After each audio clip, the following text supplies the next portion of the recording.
horse drifted alarmingly in the betting was, fancied in the morning, continued to drift. It was late on the exchanges to lose. It was something you'd see in a Dick Francis novel, Charles Buttons. The ground is soft. It's not. It's heavy. It's soft on times. It's heavy. Okay. Hello, and a big warm welcome. Yes, it's Barstew's Inquiry. It's Sunday sermon time. And what a show we've got for you this week. It is absolutely jam-packed with scandal and things you like, daft questions, us being daft, and cheering you up on a dreary Sunday after England probably go to penalties at 0-0 and get thumped out of the last 16. Fucking good, yeah. Chris, you're saying fucking good because you've backed Germany, haven't you? Anti-Post. Yeah, Deutschland über alles. 1,000-year right. Yeah. We'll rise again, honestly. Well, I'm half German anyway, so I've got a legitimate reason. That must be the good half, is it? Yeah, I was going to say, yeah, it's the old joke. Which half? The good half, yeah. I'm half Jewish, yeah. That was the good fellas, wasn't it? So, no, I did fancy at the beginning. I mean, only for pennies, but I thought it looked all right last night. I thought the Spanish will give them a run. I really do. So, yeah, it's still wide open. The Germans, I thought it was a bit bent last night against Denmark. I thought they had some friendly refereeing last night, to say the least. Yeah, they did. Yeah, they really did, yeah. Could have been a completely different game, couldn't it, if that Denmark first one would have been allowed? I think it would change the balance of it. But look, they looked all right, didn't they? I mean, you wouldn't fancy England to get anywhere near them, would you, at any stage? I wouldn't fancy England to beat Denmark, never mind. Well, they didn't. They couldn't beat No, Denmark. not at all. No chance. No, they look popular. There you go. Right, so on to racing then. And obviously we can't review the Irish Derby because we're recording early. So for anyone wanting Irish Derby views, you can ask us on Twitter if you want anything that you want our views on. Can we just say the use of pacemakers continues to be a problem, and that should cover it, shouldn't it? Yeah. Well, it's pointless talking about it because obviously people will listen to this after it's done, so it's pointless. But so we'll go on to yesterday's. And of course, I know this is done in media and we're not mainstream, are we? But Brian Ellison, I'm going to mention it because this fella, if there's one race he wanted to win, it was this one. And I think he'd rather win this than a Group 1, to be honest. When I had horses with him, when I talked to him, it was the one race that he said, if I win that I'm done. So I know when he won it, whatever emotion he showed, I know he'd be like destroyed inside because he's been trying for, I think, 20 attempts he's had, 20 years, John? 20 attempts, yeah.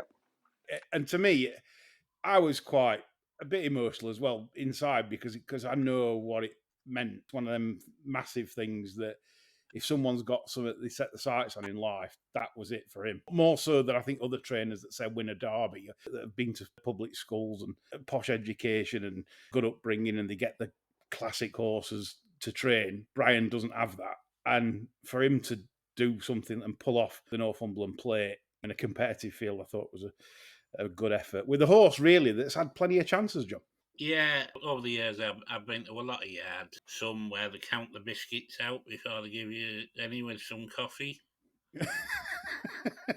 Others where you get stuck in a cricket net and peppered with bouncers and hit here, there and everywhere. And I can honestly say there isn't a nicer couple in racing that I've met than Brian and Claire Ellison, and I was absolutely delighted for them. Yeah, there's few people I could actually, I know that's told you a lot about racing, but there is few people you can actually have genuine delight for, and he's one of them. Because you get them all in a limo, wouldn't you? Yeah, the good Lord was shining down there. Anyway, we'll move on because obviously some of you'll think, God, you people don't want to listen. Yeah, we've already listened to this off ITV and everything else. I know, it's just... Yeah, or he stiffed you out of 500 quid or something. That's what they want to hear. Honestly, they don't want to hear all this nice it's stuff. It's too nice, isn't it? Let's move on then. Let's move on to something not so nice. Tony Martin. And a lot of you have given questions Love him. On Tony Martin. Chris there loves a gamble. Gangster, and he's a slag. Yeah, quite right.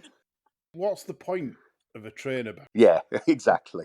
So, for example, this Miss O'Leary, whoever's training for him, lol. Which shows you can do what you do if you work hard. That kind of result is if you work hard. Are you suggesting that perhaps she wasn't fully involved in the preparation? Well, when he's giving instructions to Ollie Doyle at the track, well, Tony said this.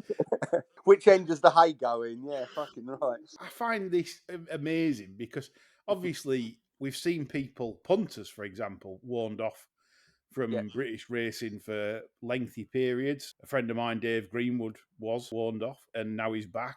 But he served, I think it was 8 years. He genuinely served it. He didn't attend any race meetings, wanted to, but didn't. And here we have a licensed, well, not a licensed trainer at the moment, a suspended trainer, and he's free to just waltz around parade rings and get the trophies. And so what is exactly the punishment? Oh, isn't it? God knows.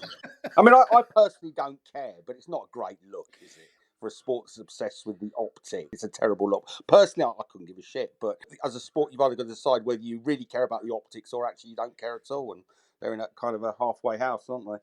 I don't know what the jurisdictions are. He's a banned trainer in Ireland, so obviously he's going to be banned in Britain from training. But what is the rules of the BHA about him attending race meet? I don't know. That's it. Maybe in the rules it says he can attend race meetings. I'm sure he is. I'm sure he hasn't broken any rules, but it's still not a good look, is it, really? And particularly it's not been called out by anyone on TV. And when you consider that the BHA in particular at the moment are even more rudderless than what they have been, if that's possible, but it is. Because obviously with the departing Jules, you can bet your life that she'll be doing nothing to rock anyone's boat before she's given the old grandfather clock. You can guarantee that this so-called trainer ban won't have included going racing.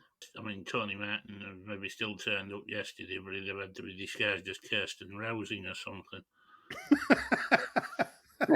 What a thought.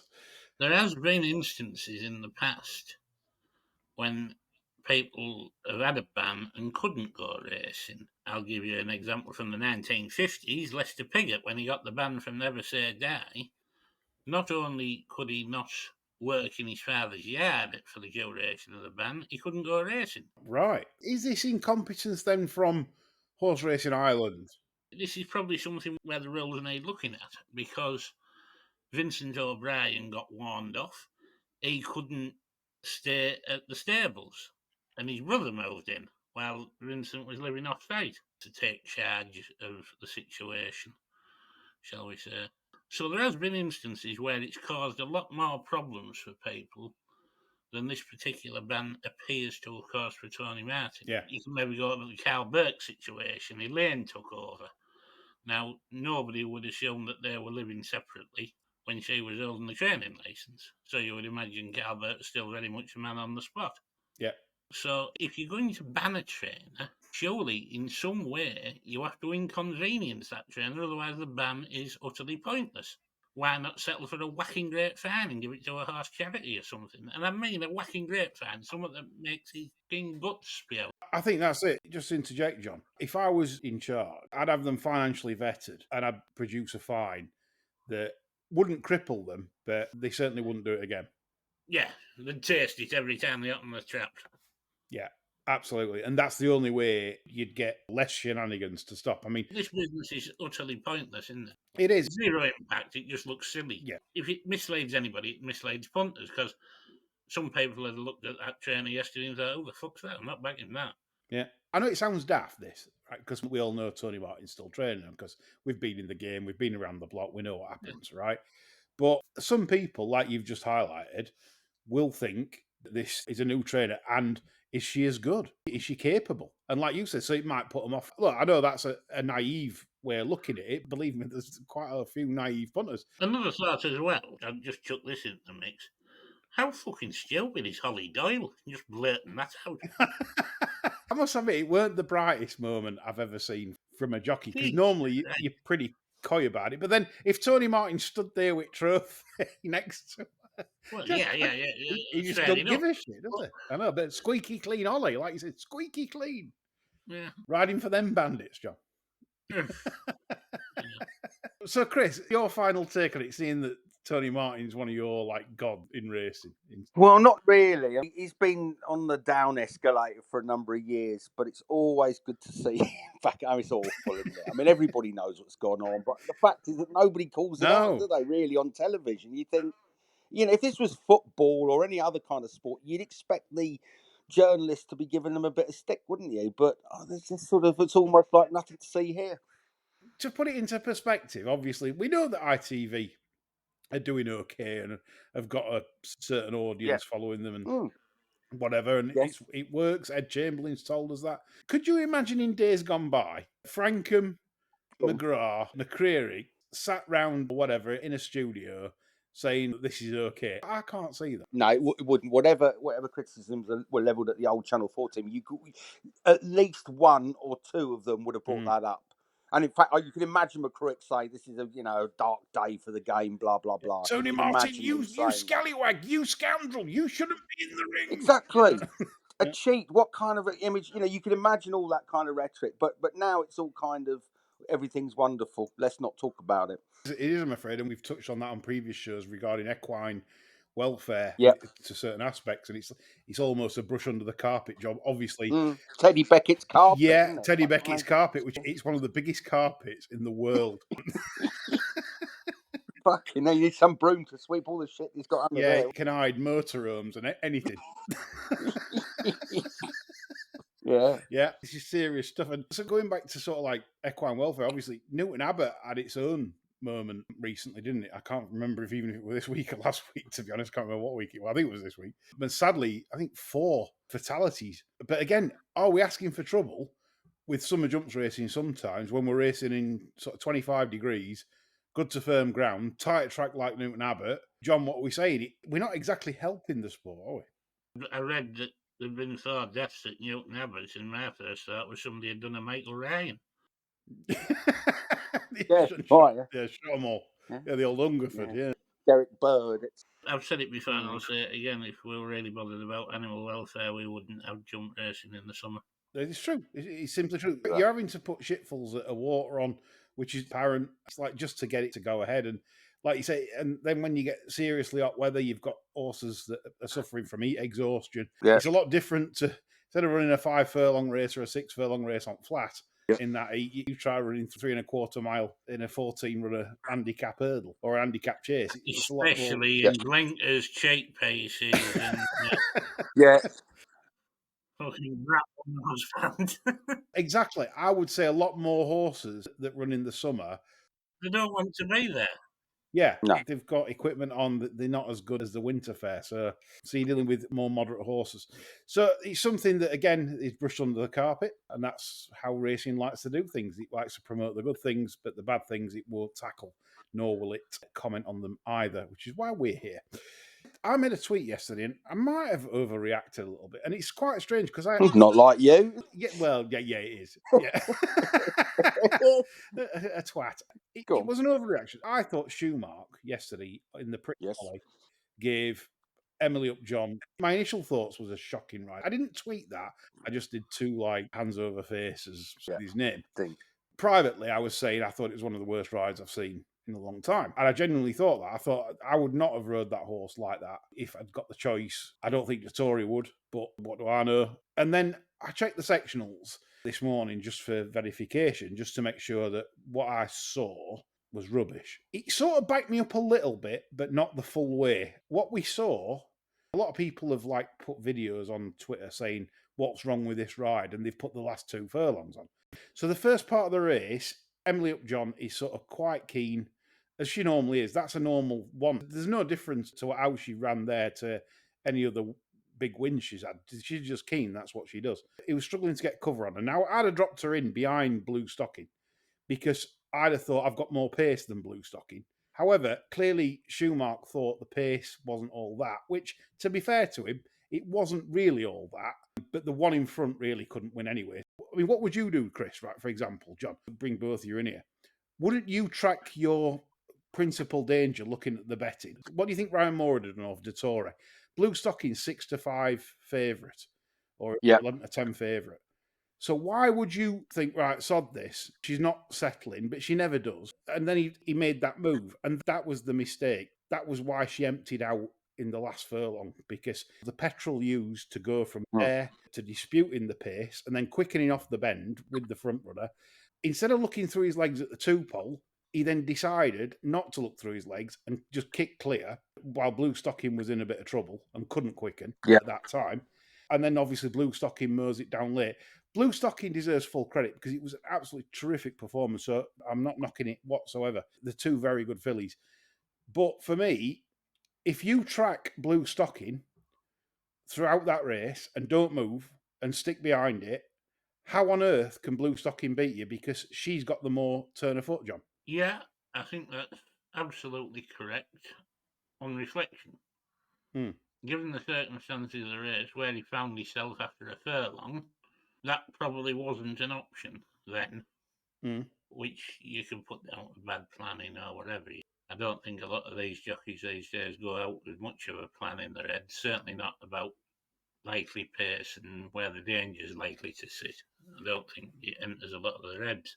But given where he was, say, from the 5 pole, coming down to the last half mile, I think he should have been looking to conserve as much as he could. If that meant letting, was it Lumiere Rock he was racing with?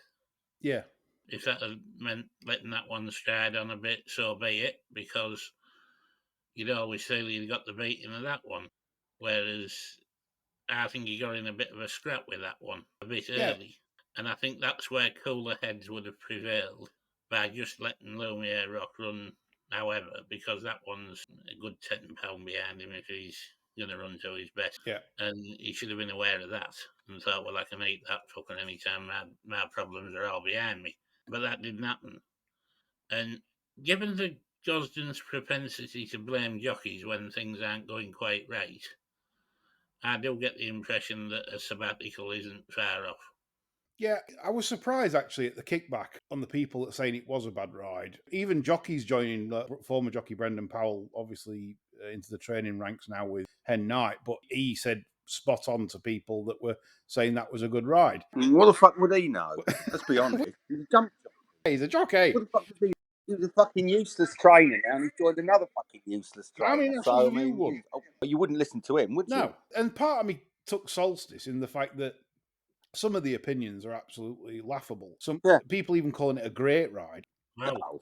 I'm sorry, but it wasn't even good. It was inefficient. And the reason it was inefficient, because she finished the race half a second slower with the last 2 furlongs. She was half a second slower than the winner and the third. Yeah. So that tells you he's not rode the race efficiently. There's nothing to do with pulling hard. She always pulls hard. Watch every race she's run in. So anyone that says, she's pulling hard, she did it every time.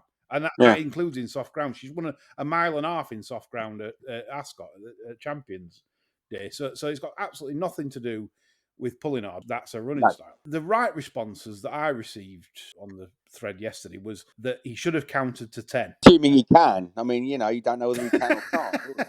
Should I go now? It's the 2 pole. I noticed he never looked through his legs. If he'd have looked through his legs, I think 3 out, and saw that Blue Stocking was firmly under the pump and struggling to quicken up, I think at that point, you hang on for that burst as long as possible, because when Blue Stocking finally gets to you, you then use that burst. If I was a jockey, it's simple. In a 2-horse race over 1.25 miles, even on soft ground, Emily Upjohn in that form yesterday and Blue Stocking in that form yesterday, how can Blue Stocking beat Emily Upjohn? It can't, because Emily Upjohn would blind it for 2. The 3rd to the 2nd furlong sectional was devastating. And that was the one that eventually Emily Upjohn paid the price. So as I pointed out, I was wrong to say privately, I didn't say it publicly, that it was one of the worst rides I've seen. It wasn't good. It wasn't great. It was below par in terms of her efficiency in getting her to run a true race. And I'm certain that a Ryan Moore or a Dottore would have worked that out and would have won on her yesterday in the Pretty Polly, despite how good and how tough Blue Stocking was. John, do you think that's fair? Yeah, pretty much. That's my sum up. It's not picking on Shoemark. It's not like needlessly picking on him. I've actually gone away to look at the data, analyse my own opinion again to see if I'm wrong, and I've actually accepted that I'm off the mark in saying it's terrible. I'm saying that he's basically showed his ability up there as being very, very ordinary. Right, we move on. Baldy this week. Love Baldies getting in the news. Could be any Baldy this one, couldn't it? Could be Ben Keith. Yeah. Could be Calvin. Could be anyone. The Chelsea bench when Vialli was in charge. Yeah. Ray Wilkins sat next to him. It was like a row of eggs, wasn't it? Hard boy. It could be Brian McDermott, the former Leeds manager. He looks like an egg. He looks like an egg. Brian McDermott. He looks like an egg.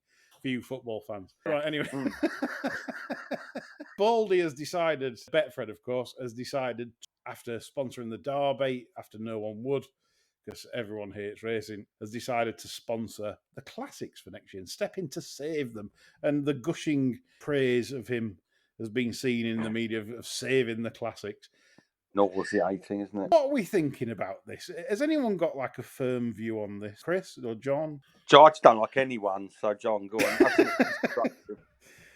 Well, I think this goes back to what you were saying the other week, Lee, about we should just basically sell racing to the sheiks. Yeah. Betfred Derby, Betfred Oaks, it's not adding a lot of luster, is it? No. A £2 million bonus for the Triple Crown. That hasn't been done for over 50 years. Yeah. What would the sheiks put up for that? 10 million, 20 million? Easy. Yeah, easy. You know? Imagine a Triple Crown with a £20 million bonus. Yeah. You know, what's your Guineas Trail going to look like? The problem is for me is breeding rights, and we've moved on as a racing fraternity in wanting the next slip anchor or reference point to wanting the next sort of Frankel, if you like, where they want the mile 10 furlong horses. Again, though, like, right, I'll die on this hill, I promise you. If City of Troy had won the Guineas, there is only one target John Magnier would have had in mind. You still adamant with that? But I think Luke said ages ago that he said that there's no chance even if he won the Guineas and Derby, he would ever run in the St. Ledger. That's what he said. I think he's a mile out. Yeah. That is the holy grail for Magna. Magna will never forgive himself for not making that bid for Nijinsky. That's the one thing that Magna always refers back to, that he should have bought Nijinsky. So you get your £2 million, but would it put breeders off? Because it depends what type you've got. It's a Triple Crown winner. I know. It'll depend what sire and dam line is of the winner, because like Generous ran on in Guineas, didn't win the Guineas, but if he had and got up, say, close home and won by a short noggin, that'd have been his best result that he could have achieved. Then wins the Derby. Everyone knows that Generous was a very, very good mile and a half horse, but he didn't have the tour. So I think it depends on what type of horse you're dealing with, because if City of Troy had displayed brilliant speed to win a Guineas, brilliant speed to win a Derby, and then put the Ledger to bed workmanlike, if you want to put it like that, then I think it wouldn't matter. But if you've got like a Boat John that's managed to win a Guineas by the run of the race because they've gone too hard, and then wins the Derby because he improves up in trip and then improves again for Ledger trip, I don't think they're worth anything as sires. I just don't. They end up like your Generous. As sires, they just become anything. I just think it's like the 8-10 furlong types that everybody wants. And that's what makes the money. You're a traditionalist. I love the old idea of the Triple Crown. I love the traditions of a Derby. I prefer a Derby form than a Guineas form. I'm that way out myself, but it's just the way the game's going. We agree on one thing, the £2 million. It's like offering like £2,000 for a 147, isn't it, in World Snooker? Yeah. Yeah, and nuts, isn't it? I'll give her a couple of grand here, and we'll go for a Chinese after. Yeah. I don't know if anybody's noticed, but the Triple Crown is not particularly fucking easy, is it? I'm going to say 2 million. Yeah, well, you think about like what you've got to do for £2 million in the game itself. You could literally just send one to fucking Riyadh and win that in one race. Yeah. It's ridiculous. It doesn't make any sense at all. So it deserves plenty of slagging off, really. 2 million. You might as well put 200 million, because only way then any Coolmore will try it is if you probably did offer 200 million. But even 20 million, I don't think they'd bother. I don't. What is it for winning Dubai World Cup? Is it 10 million? Something like that. Something stupid, isn't it? Yeah, something like that. Lost more down the back of the sofa than Magnius, haven't they? I don't think they bothered about like the money in that sense. 200 then you might, but yeah. Now 2 million's funny. Brings me on to another subject, because I think ITV talked about it, is the reduction in distance of the Irish Derby, John, or they're talking about reducing it to 10. Madness. I'll tell you why it's madness, because it just fucks up the entire calendar. Because if they go 10, are you going to get the 3-year-olds taking on the elders for the Eclipse? Of course not. Maybe not. So that might knacker the Eclipse up. It also then puts a doubt on the International in terms of the fitting of that. They might think, well, we'll save it for Leopardstown for Irish champion. I just don't like that idea. I don't know why it's been mentioned, to be honest. I think the Irish Derby over 12 is fine. 9 times out of 10, the Irish Derby is an excellent objective for the English Derby winner. Yeah. 9 times out of 10. Look at the amount of English Derby winners that Aidan O'Brien's had that's gone to Ireland. Yes. It's a natural step. It's at the end of June, and it's just about the right fit for a King George. You're winning the Midsummer Triple Crown, as was. Yeah, English, Irish, King George. Yeah, and there's nothing wrong with that. You're not putting spots on it if you win them 3. Was that the old-fashioned one? And then a break for the arc? That was like the plan with the minstrel, for example. He won both derbies and snuck home in the King George, and he was being trained for the arc, but they had to whip him off to stud because of that. There was some sort of disease breakout in America, and they had to ship him quick to avoid massive bloody quarantine or something. So Baldy then, yes, too much bookmaker sponsorship is of course dreadful for the game, and we've seen that in various guises. It's not appealing to the outside world when you do get bookmaker sponsorship because no one that doesn't bet with bookmaker, whatever, doesn't follow it. I know, like, it was a bad sponsoring, that it was a Randox with a national, but at least it got outside interest, and whether that was criticism, like Chris says, sometimes there's no publicity, like bad publicity, and if people are reading, oh, Randox sponsored Grand National, oh, Grand National, I'll have a bet in that. Oh, I forgot about it. It could be anything like that. When you get outside sponsorship, it's always better, I think. I mean, Randox was just one step up from being sponsored by snuff movies, wasn't it? Really? Wasn't far away, was it? No, it's not the greatest example, but it's kind of saying, look, the outside sponsorship is certainly better than bookmaker sponsorship. And like you rightly say, John, as we've mentioned on this show, if me and John were at the BHA now, we'd be ordering expensive Chineses and things like that. But executive Chinese, yeah. We'd be working late one day, we'd probably back one at 5 o'clock at Chepstow that pisses up, and we fucking high-fiving. And then we say, right, let's go to fucking Chinese. And we make sure we'd go to a big expensive one that's Hakkasan or somewhere really expensive in London, yeah. Like the old, like all at BHA do. So I'd do that, and then we'd ring the Saudis up. Yeah.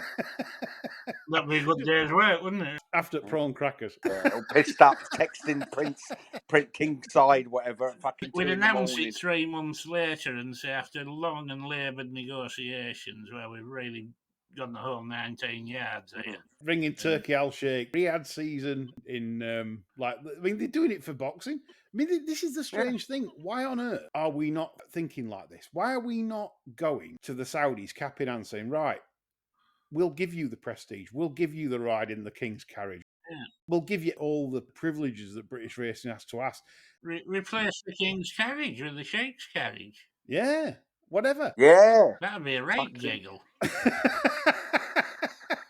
Fucking hell, I'm out of that. The thing is, and this is where racing falls down, including Jockey Club, is they can't think outside the box.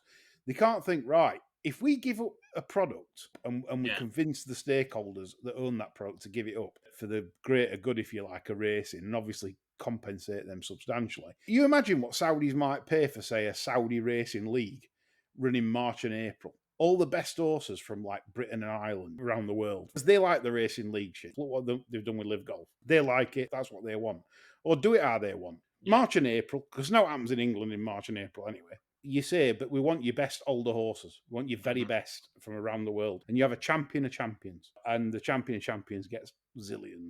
Britain will give you 100 million for your participation. If you send your best horses to this racing league of a 6 furlong mile, 1.25 mile and a half, right, racing against the best in the world, 3 races over 6 or 7 weeks, and the champion of champions gets the big moolah. Then the 100 million, you then fund the sport, you fund the Class 6s and everything else for that year. Completely. This might be cuckoo land, because I don't know, I haven't sat down with him. I don't know what he might say. You might tell me to fuck off. But unlikely. If you don't explore these avenues, but you have to give them something. You can't just say, we want you to do this and sponsor this and do that, and we'll give you all the trimmings. No, they will want a product for themselves, for their people to watch and to attend, to see the best horses in the world. Not just that meeting that they host at the moment, where they're not quite getting the best horses in the world. If you had the Sheikhs riding in the carriage at Ascot and Sausage Fingers running behind, I'd pay for it myself. Images. I might go on image creator on AI and try and create that image. Yeah, that'd be good. Finally on race, weekly shit tape. It's a new feature. You know, ding ding, new feature. Weekly shit tape. We've typecast Peter Shilton. If we ever release T-shirts on Bar Stewards, it would be a white T-shirt with a Peter Shilton, big monkey arms chucking shit. Oh, catching shit. Yeah, penalties taken with shit. How about that? Shilton's been a shit tape before. So, John, I'd like you to crown the very first inaugural weekly shit tape. I think possibly Phil Davis, MP for Shipley, to be honest, because he's had this bet, hasn't he? 5,000 quid. I thought it was 8,000. Yeah, it was 8. I thought it was 8 grand. Yeah.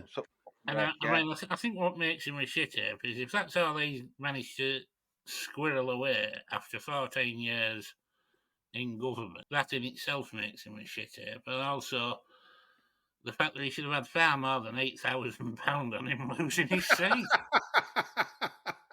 Yeah, fair point, well made. So the inaugural weekly shit ape. It's you, Philip Davis. I'll bet you £1 to a penny it'll soon be Sir Philip Davis, John. Yeah, fucking right. Yeah, nailed on. Nailed on. That was fun to do. Moving on to other subjects this week. A very big elephant. Right, shit apes. And well, my shit ape would have been, of course, Andrew John Rhodes, who seems to break records for weekly shit apes, I think, in the last few years. The Gambling Commission, yes, they've been very, very naughty. And of course, what's broken this week is very, very big news. And news that every media pundit should be shouting from the rooftops as destroying people's livelihoods and the game. So what's happened is a freedom of information request was done by Regulus partners. And finally, the Gambling Commission have been forced or decided to release the freedom of information of the survey that was done many moons ago in a galaxy far, far away and was hidden from the consultancy on the white paper and MPs, which is an absolute disgrace in itself, because obviously that's the decision on what is made on what they should do regarding affordability checks. And 77%, it is said, of 12,000 people did the survey, said they are heavily opposed to affordability checks, even if done through credit reference agencies. That is damning, because if someone at the DCMS reads that and 77% of the betting public say no, they are not going to do it, only 14% decided that they would be willing to hand in data, which again is disingenuous from the Gambling Commission that said these checks would be frictionless. The MPs even went around saying that buzzword frictionless, which we know aren't frictionless to punters. And it's caused unnecessary damage to the racing industry. Now, it might not cause damage to the operators because, as we know, the operators have shrewdly decided to use these checks in order to wheedle out vermin, as they call them, and that's winning punters or punters that aren't of value to them. And that's basically what they've done over this period. You want vermin, Lee? I mean, the vermin is the people on the Gambling Commission. Sorry, vermin in the bookmaker's eyes. I should have stated that. But as I say, anybody looking for vermin, it's the Gambling Commission for suppressing this report. These are people simply not fit for public office. This is wrong, morally reprehensible. Simple as that. Every single one of that commission should be stood down. Absolutely. For me, it's not within the remit of the commission to do this. It's your requirement to produce data. Why would you do a survey and then not produce the results? They're deliberately misleading government committees. I mean, this is absolutely abhorrent. I'll call him Baldy Rhodes sat down in front of the MP, that sort of inquiry, right? And he misled them. Someone asked him, why haven't you published the survey? Yes, I'll look into that. What happened to Johnson when he lied to a standards committee?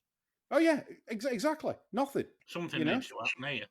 Big time. Yeah. This really is a breach of his remit, and he needs to go. He needs to basically fall on his sword for this. And if he won't fall on his sword for this, well, there's other things he needs to fall on his sword for. Because the National Lottery was awarded to a check-based company. Now, the Gambling Commission employed a Rothschild's representative advised the Gambling Commission on who to select. And it's been revealed that he was also advising the check company that won. It's just, it doesn't surprise me. It's funny. But listen, 5 years ago, you'd say, no, that can't be right. That can't happen. Yeah, but now you go, yeah, of course. Yeah, absolutely. Why wouldn't it be? No one's surprised anymore. That's how fucking corrupt this government is, this entire society. Yeah. We're ruled by these mediocrities, but greedy, stupid mediocrities like the Gambling Commission. Because it is a very mediocre organisation with very mediocre people. Before I go on to conclusions, the GCF, Gamblers Consumer Forum, Woody and Abbey, put in an FOI for correspondence between Gambling Commission and Gambling with Lives, Heather Ward. Mm-hmm. They originally told lies to the Gambling Communities Forum because they said they held nothing between them and Wardle when they first asked. After finally it all come out, and it turns out they had loads of correspondence. Yep. And it all hints at a cosy relationship with both Gambling with Lives and Heather Wardle. Heather Wardle, if listeners don't know who she is the NHS professor. You know, we need funding. You know, Grifter in chief. That is the official title. Right, with substantial input into how the GC are putting together the gambling prevalence surveys, which are set to show problem gambling is 8 times higher than the current estimate. The fudging numbers, and this is what they'll present to government, and it's all fudge shit. And we've seen this already with Gambling with Lives, where the Gambling Commission has asked the Gambling with Lives to stop messing about with statistics for their own gain. And what's weird is Gambling with Lives are producing statistics for the Gambling Commission. Well, can you believe it? So how can you have a gambling charity producing statistics for the Gambling Commission? Well, exactly. Turkey's voting for Christmas, isn't it? And all that. It'd be like me doing it. As a punter, no, we want more punters. I'd be saying like, oh, no, there's no problem. Nothing to see here. You can't have that. It's just absolutely ludicrous that they're doing this. Right, the conclusions are they definitely have an agenda. That now cannot be disputed. The conspiracy was that they had an agenda. Right? The agenda is there. The conspiracy now is that it's all bent, right? And big bucks are in on this.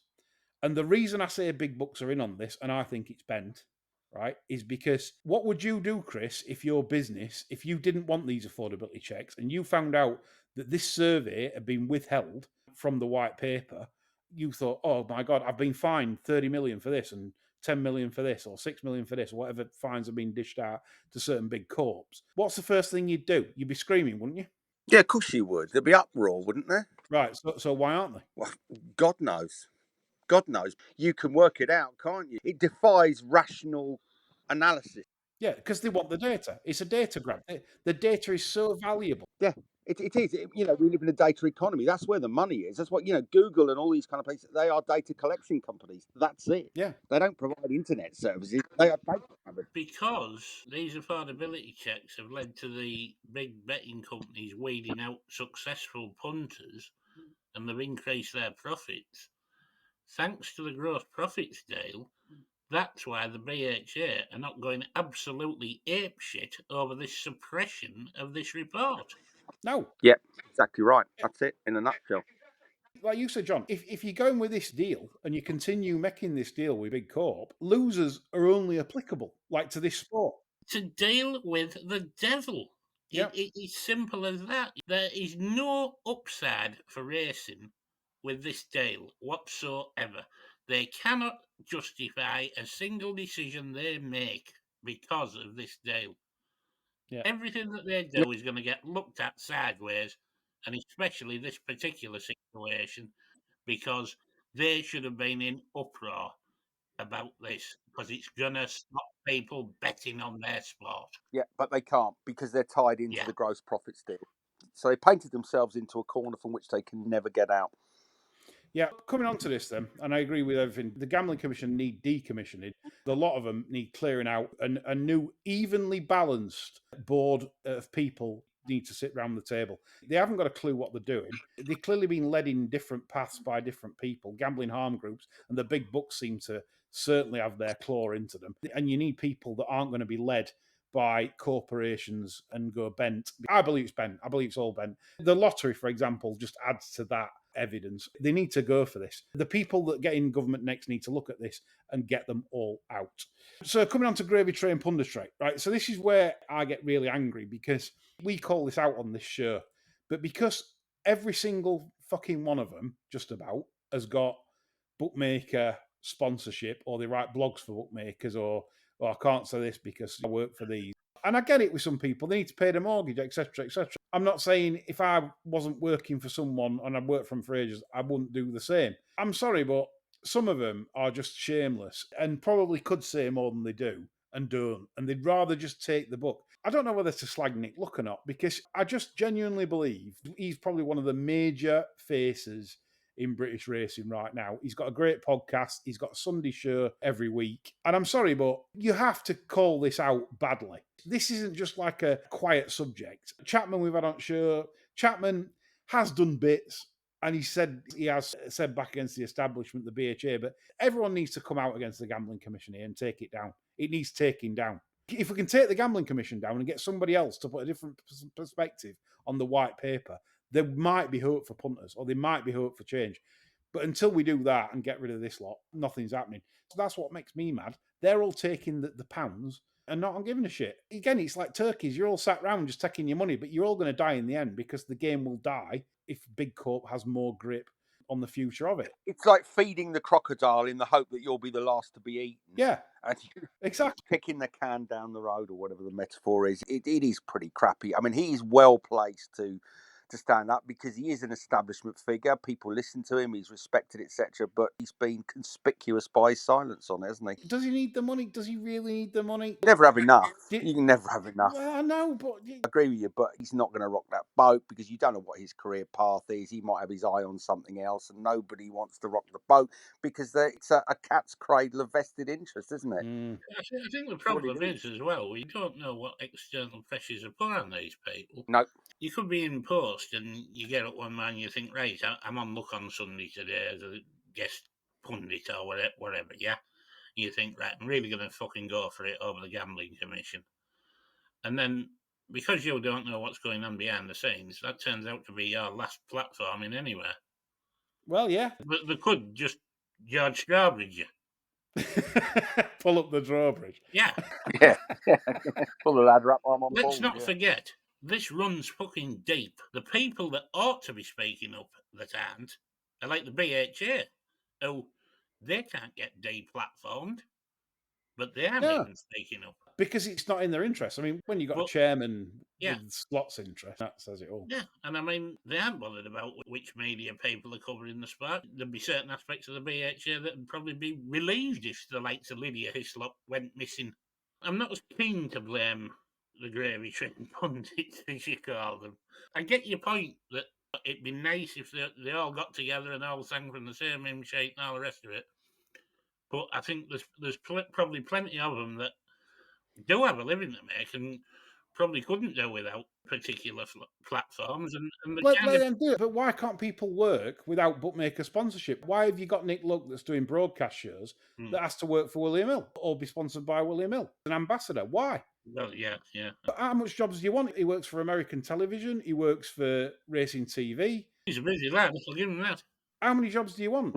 Yeah. It's like Tomo, though, isn't it? They're taking the lead from Tomo. Everything's for free. See, again, Racing TV is a subscription channel that fucking has bookmakers on. Yep. Why are you letting bookmakers sponsor you? Why are you taking money off bookmakers? You don't need it. You've got a sponsorship model. You've got media rights that you sell. Surely it's just fucking greed to then to make sure that your bookmaker sponsored. Again, Racing TV, why isn't that BHA TV? Bonkers. Why isn't Betfair the BHA betting exchange? There is just so many missed opportunities over the last 20 years in this sport. And that's why it's in such a fucking mess. Yeah. Funny question time. Like, to do with sort of betting MPs, really, and politics. Based on current political leanings, if you each ran a political party, who from the racing world would you have in your potential cabinet? I'd be disappointed if Lee doesn't have Anne Conspiracy Theory Duffield as Environment Secretary from Lord Worcestershire. Great question. Current political leanings. I don't do politics. People have said on this show before, like on comments, they think I'm a Tory. And I'm not. I'm a freedom fighter, if you know what I mean. I don't... Libertarian, that's what you are, libertarian. I don't want to be controlled by anything or anyone. And I don't want to be told what to do. If in America you'd be a sovereign citizen, a militia man, wouldn't you? Yes. You'd have no number plates on your car, it'd be cardboard, and it said no federal I'm taxes. not interested in politics whatsoever. You're an advocate of Thunderdome too, aren't you, really? Yeah. Total collapse of society, everyone for themselves. Yeah. Yeah, fucking right, yeah. Pretty much. Probably in Back to the Future too, where Marty goes back to see his old school teacher and he's sat on his front doorstep with an AK-47. Yeah. You a slacker? You slacker. And he's going to shoot him. That's me, really. Politics is absolutely useless to anyone. It's a rigged game anyway. It's a totally rigged game. No point playing it. It's like playing Monopoly and like you've got two bankers and you're the other one. Totally. Yeah, exactly. I can't come up with anything personally. John, You won't be surprised to learn I gave this a bit of thought, actually. Go on. Yeah, you're political. I did start to compile a bit of a cabinet. As my defence secretary, I'd go with Paul Struthers, because that man can defend an impossible position in a 2-minute conversation. You could be able to scrap Trident and just send Paul to wherever the problem was, and I'm absolutely sure he'd defuse it. Bang.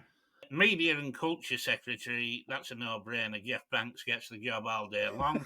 You wouldn't need to give him a brief.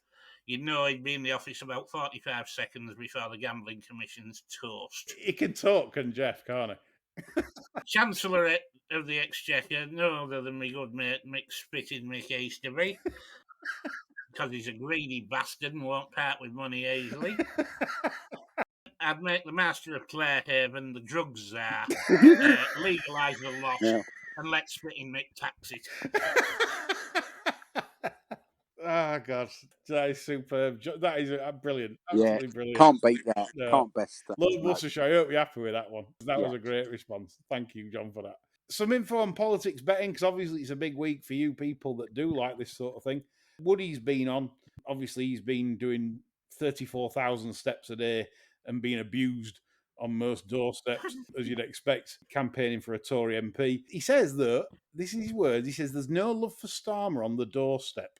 Lots of previous Tories, he believes, are being shy about what they're going to do. Will either be a last-minute decision to vote against Labour, either Tory or Reform. That's how Woody sees it on the doorstep in his constituency. So Woody's also sent a bet. He does say, look, I am biased because obviously I'm a Tory party councillor and it's his party. His bet laid 50 to 99 seats on Tory MPs on Betfair. He thinks they'll get more than 99 seats. So whether that's his personal bias. I've seen a few actually say Tories to get more than 100 seats at 6-4 is value. When I looked at that market, I think a better bet is 3-1 with Baldy Derby sponsor, 100 to 149 seats, the Tories, because they'll not get more than that, surely. They won't, no. So if that's the case, then a good political correspondent thinks 6-4 is actually very good value.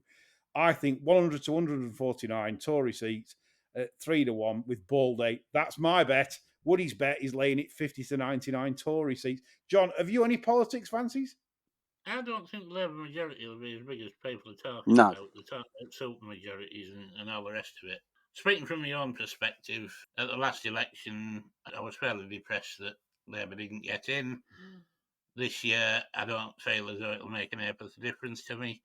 And I think there'll be a lot of people like that. So I would tend to think less than 100 is the Labour majority.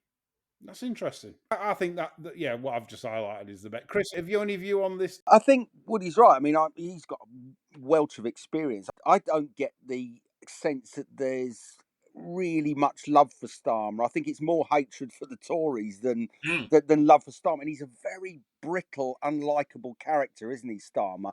If you scratch the surface, there's a massive fucking layer there, isn't there? There is, and where people like Farage score, whatever people's views, can, in the main, laugh at himself. There is a bit of humanity, in quotes, about it. But with Starmer, he's very automated, and where people take the piss out of him, he loses his temper. And that's always a sign of somebody that's really brittle. He can't laugh at himself. And I don't think people can connect with him on a human level. Better than the Tories, but there's no real kind of impetus to vote for him. So I kind of agree with that. Yeah. Steve Gravy Train's been on. He's asked a few questions. So I'll pick his best one out of these, which I think is Horlicks or Ovaltine a qualifying snack? Well, it ought to be. I love Horlicks. I don't mind Horlicks. I had it for ages. I used to like it, Horlicks. Fucking love. I had it yesterday. It's the absolute tits. It really is. Love Horlicks. John? I like a mug of Horlicks. I did actually compile my list of election night snacks. Yeah. I've gone with a plate of scouse for 2:30 a.m. when the Esther McVeigh Tatton election result is announced. Yeah. For 5:45 a.m. and Simon Clark at Middlesbrough South, I've got a Parmo boat in. Yeah. I've got a Kitchen's Pie at 3:38 a.m. for Northallerton and Richmond, and that's Sunak hopefully going for a shit. Yeah, please God. 4 a.m. at North Somerset, I've got a vat of cider on the go for Reece Mogg getting his marching orders. Yeah. There's a Yorkshire pudding lined up for 2:25 a.m. when Phil Davis gets voted out of Shipley and wishes he'd had 20,000 on. Yep. And Finally, I've got a bottle of truffle oil lined up for when, hopefully, that reprehensible shit Wesley Streeting gets the boat from Ilford North at 1 a.m. Please God. Certainly the last one. Please God. Brilliant. Love it. John, again, surpassing yourself. Yeah. The question, how would you lads fare at Glastonbury? You couldn't pay me to go there personally, says Dan. No. Nah. I thought I'd have been all right till Cyndi Lauper appeared yesterday, and somebody I always preferred her to Madonna, but Yeah. after yesterday, I'm afraid to say the Goonies are no longer good enough. No. Thing is, the amount of times I shit, it's no good for me being there. Oh, God. Imagine following you in them now. You'll just be doing it in failed, like. Oh, my God. I know, but I won't go in there. I've seen what they'll go in them portals. Oh, I bet it's just vile. Be like Porton Down, the old Chemical Weapons Institute. Your shit. Fucking hell, honestly. I'd have to shit in a bag, I think. Yeah. No Which I will be before long anyway. Yeah. Yeah. Finally, Racing Family. We'll do a Racing Family. So, because you posed it, John. So, best racing families. Who would your best racing family be? I think possibly I would rock along with the Coblers. Yeah.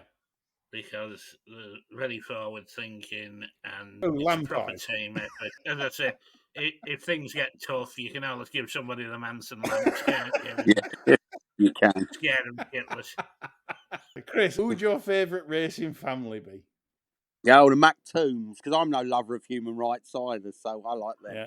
Well, can I just say, like, our colleague Nick Davis posed. Oh, he did. Sorry, Nick. Yeah, I've missed that one. Yeah, where? Fun on the trainer combinations. Yeah. And right. It did cross my mind that a really hilarious combination would be Philippa Cooper and Homer Scott. Oh, go on. You'd have the madwoman from Normandy Stud ringing up and saying, "Good morning, Homer. How's Nigel, Eric, Brian, or whatever she called us, joke with us?" Yeah. Homer replying, "He's hanging from the barn roof, love." Yeah, on a hook. Yeah. Would you like to FaceTime? Yeah.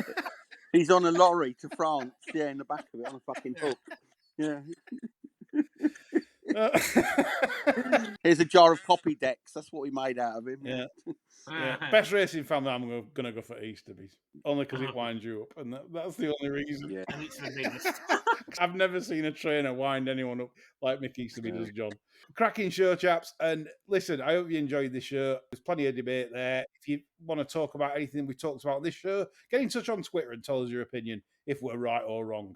We don't mind a bit of if we're idiots and we're talking rubbish, same as we're talking good sometimes also. So that's all from us, and we're back next weekend. Bye for now.